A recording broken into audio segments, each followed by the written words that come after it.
Hello, beautiful beings. Thank you so much for dropping by this video. A very warm welcome to anyone who's new to this channel, and a warm welcome back to those who have been here before.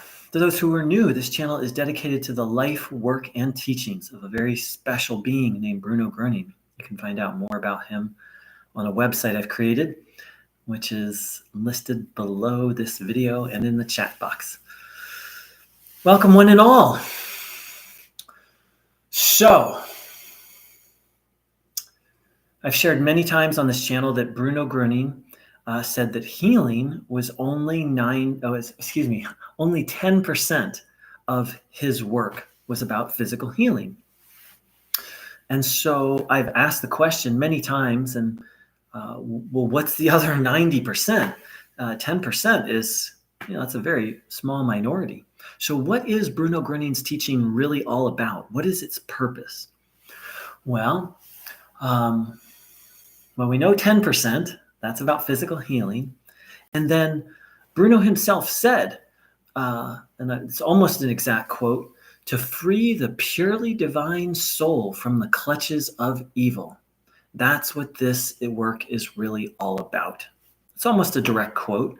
I may have fudged a word or two, but Bruno was very clear. The purpose of his work was to free you and me, or I should say to help you and me and everyone find freedom from evil. So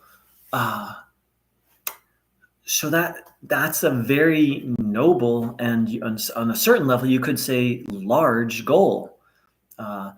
It's talked about in other traditions as enlightenment or liberation, especially in Eastern traditions. That's the central focus, or one of the central focuses, is this idea of liberation or freedom from all suffering, all problem, all impurity. And what's really been coming to me lately is, okay, so we've got the physical healing idea, and we've got the understanding that, okay, our end goal is to find absolute freedom, which I can only imagine what that's like. And I've also shared that Bruno talked about us becoming masters of life, literally becoming like Bruno Groening, able to, as in Bruno's very direct words, become masters over matter. But that's a very large goal, to become a master over matter, to become completely spiritually liberated. So what is the path to do that? That's what's really been coming to me lately, or I've been reflecting on. Well, okay, so we know to tune in, and we know to mind our thoughts and to cultivate faith. And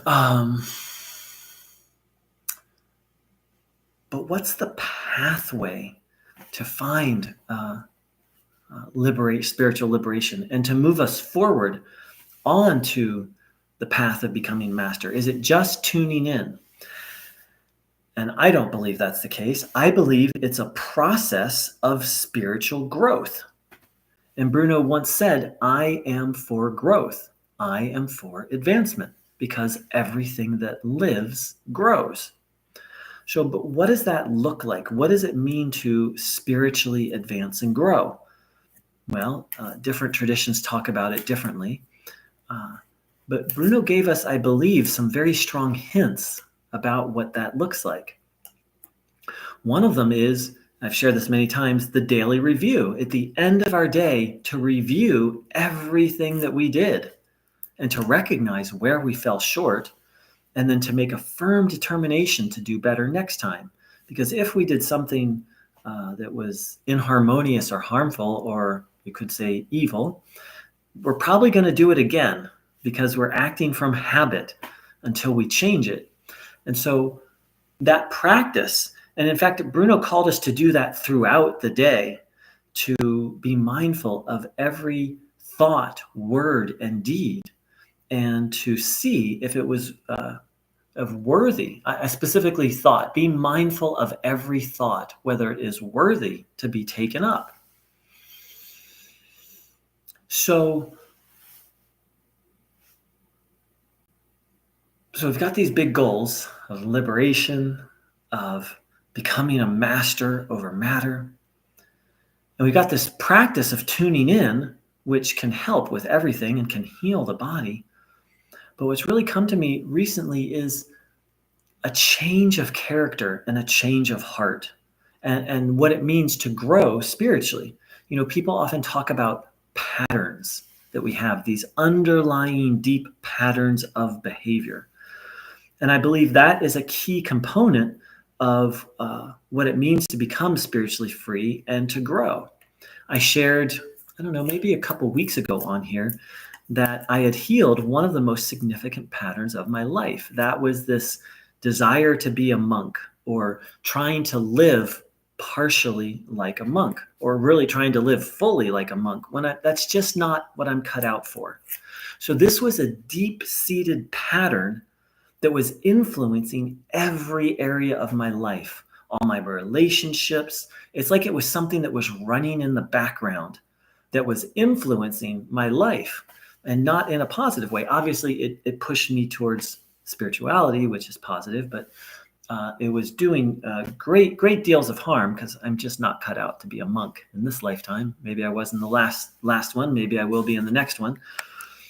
So this, I think, gets at the spiritual process that Bruno hinted at, and sometimes not so hinted at, overtly said, of becoming aware of ourself, of our patterns, of our habits, and working to change them. Some of these habits are very deeply ingrained. And Bruno Groening himself said that human beings are under the force of habit. And I've shared this example before, but habits can run so deep. So whenever I wash my clothes, not at this house, but at my previous house, the bin was like, you would put the clothes from the top down. My current house, you put them in this way, so I don't have to deal with it here. And the laundry soap said to put the laundry soap in first. I was like, okay, I'm going to put the laundry soap in first. And 9 times out of 10, I forget. I put the clothes in, pour the laundry soap on, and then say, oh, I was supposed to put the laundry soap in first. Well, I've been doing it that way. I only became aware a couple of years ago that you're supposed to put the laundry soap in the bottom and the clothes on top. I've been doing it that way for a solid 25 years. Now, that's not such a big deal. I don't think it's going to harm anything, and it's just a suggestion probably to, tend to the clothes. And everyone has harmful habits, such as judging other people, such as being anxious, trying to control situations, not being forgiving, not being generous. Each of us has our own special, I'm tempted to call them gifts, learning opportunities, very deeply ingrained habits that really kind of rule our lives and run the show a little bit. To go back to my example of me trying to, and it was like trying to force myself to become a monk. This was very deeply ingrained in me. It wasn't like I was like, oh, I'm going to strive to become a monk. It wasn't something up here. It was like deep within me. And so it really drove me, pushed me, compelled me. And that's what habits do. They run the show unconsciously. To use a metaphor, it's like computer programs that are running in the background and doing things, and we're not even aware of them.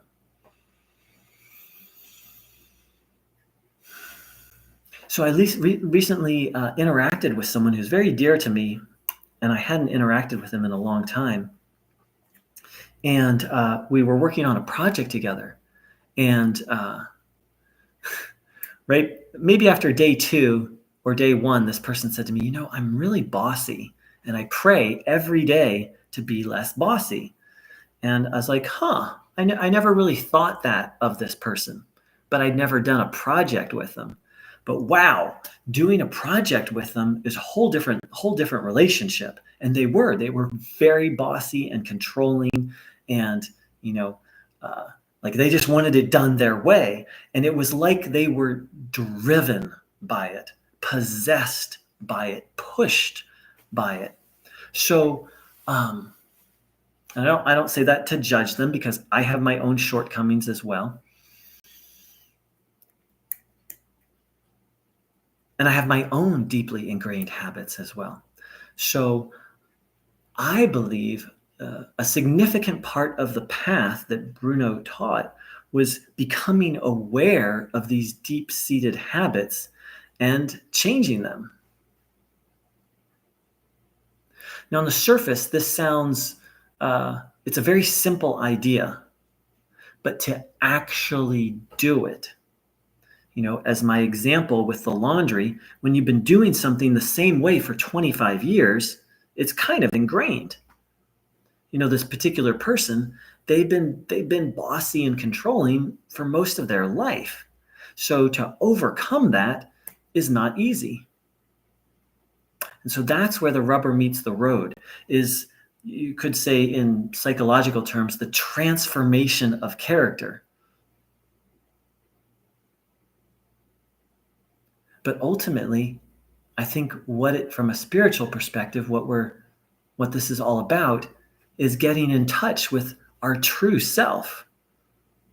Our true self is not bossy or controlling. And it was interesting for me to be around them, because I have a very bad habit of letting other people be bossy and controlling of me, of just being like, okay, whatever you say. It's a very unhealthy habit. And so, we worked on this project for quite some time. And at a certain point, I was like, you know what? I need to speak up. Like, I'm being too passive. And that's something that I've done. Like, I'm 52 years young. Who knows? Most of my life, I've done that. And in the specific relationship with this person, I've known them for quite some time. So that habit was pretty deeply ingrained. So it was very hard, to speak up and say, that doesn't feel right, or please slow down. It was very difficult. Going against these habits is not easy. But the thing is we don't have to do it on our own, and we're not meant to do it on our own.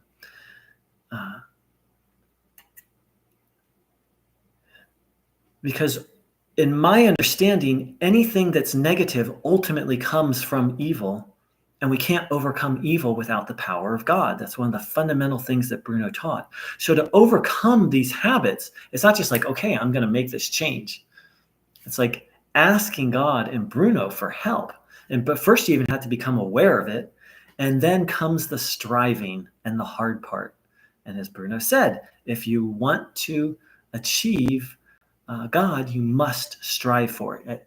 If you want to achieve the divine, you must strive for it.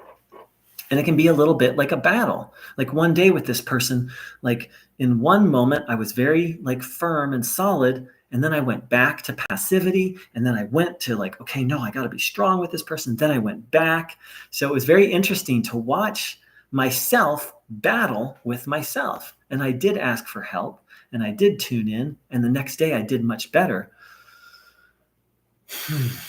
And begun to really change that relationship. So, to circle around where we started from. So, most of us come to Bruno Groening and by the way, my battery is very low, so I'm hoping that I'll make it to the end of this video.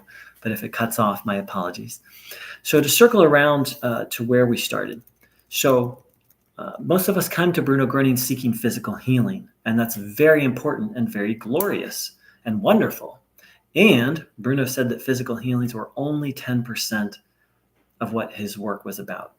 So we've got the 10%.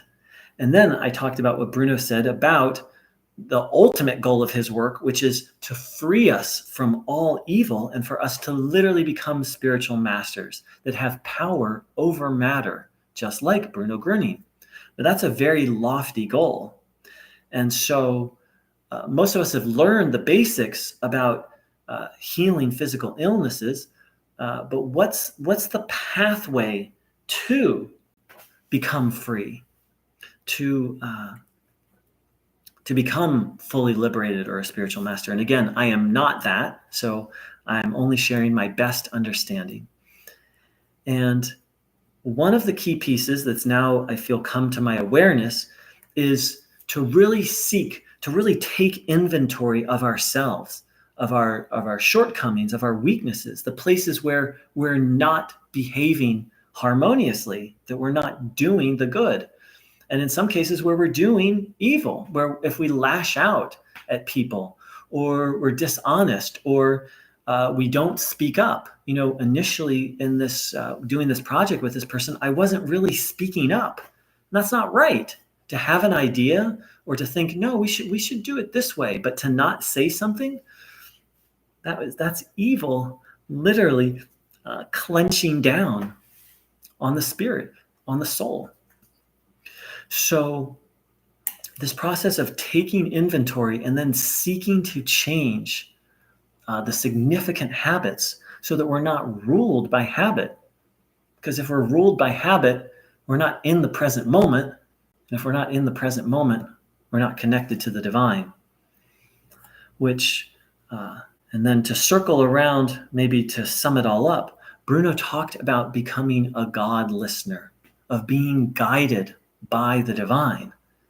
Well, we can't be guided by the divine if we are stuck in habit, right? In the moment where I was pouring in the laundry detergent out of habit, I wasn't connected to the divine. I was connected to habit and memory. In essence, I was connected to the past.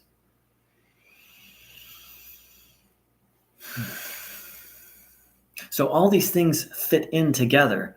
Tuning in not only heals the body, but can help us become more self-aware. And as Bruno said, when you're filled up with the divine energy, then you can notice the evil thoughts and repel them. When you're full of divine energy, it's easier to be aware and then to repel any negative thoughts. But it can also bring awareness to our character, to our personality, to our behavior. And then through tuning in, we can ask for help. Please, I don't want to be passive. I don't want to just follow along. I want to be guided by you, God. Please, Bruno, help. And we can take what we discover. It's not like we take inventory and find these negative things and be like, oh, I'm such a terrible person. But then we seek to address them. And maybe there are other, you could say, relative things, such as journaling or counseling or making lifestyle changes that are necessary. And that's going to be very individual to each one of us. So I always forget to say this at the beginning, but I am not a master. I'm not Bruno Groening. I don't speak for Bruno Groening. I don't think anyone on the planet is qualified to speak for Bruno Groening. I'm just sharing my experiences and insights as I go along. So let's tune in together for a minute or so. Asking for help to progress on the spiritual path. Asking to be made aware of the things that are blocking us from the divine.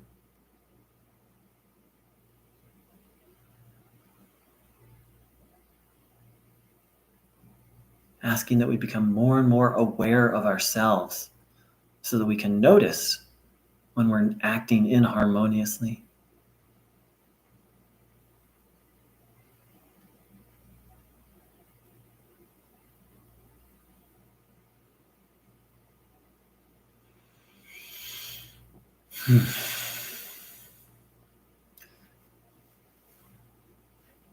Dear God, dear Bruno, please help in all areas of our life, not just physical, but also change of heart, change of character, and finding freedom from any habit that blocks us from you, that blocks us from a harmonious way of life.